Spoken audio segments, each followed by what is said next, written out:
I'm curious about the aquarium fish issue. There was a lawsuit, and I think the last thing I saw was that the judge wanted the state to do a study. So is the study going to happen?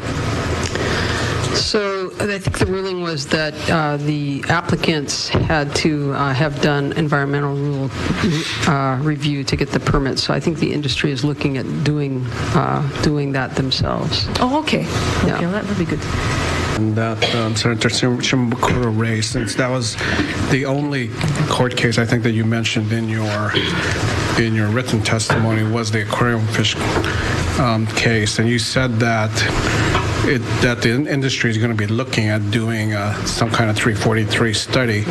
But what are the implications of that decision for other commercial permits at the department?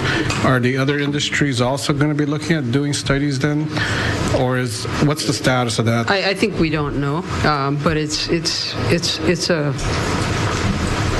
would be a very new direction and a lot of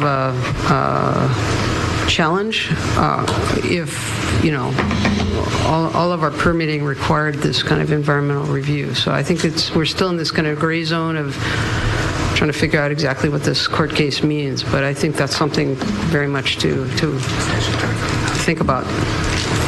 Well, are you looking at any kind of legislation then to address this, or are you just sort of waiting to see if someone else sues on, let's say, Molokini permits? I don't think Molokini ever. Yeah. I think the boating program generally, I think all the commercial permits started before any studies were done on whether or not what the impacts would be. So you're sort of playing catch up in that area as well. Right. So far, we're just focusing on trying to sort out the aquarium part of it.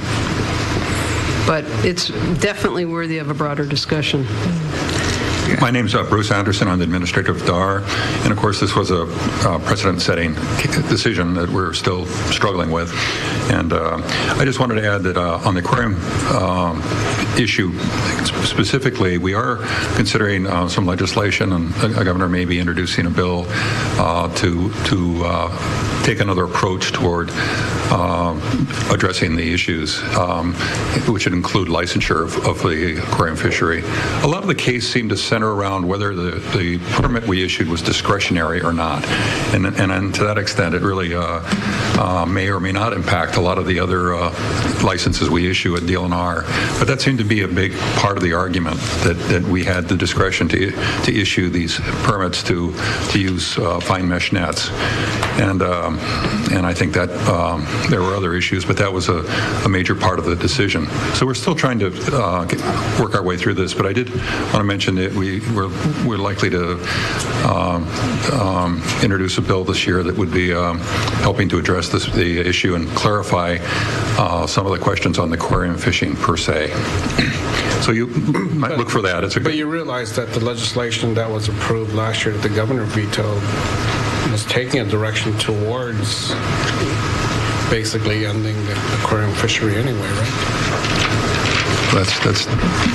It would have eventually probably resulted in the end of the industry over 10, 20 years, whatever. Yeah, so I think in some ways that some of us are probably more concerned about the implications for the existing commercial permits that are going to continue, or maybe not then, I guess.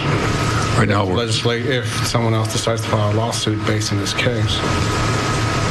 Right now, we're not issuing any new permits, and until the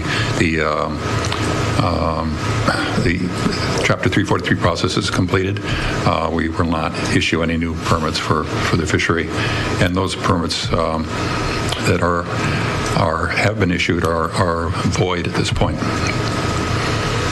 Just to let you know. Okay.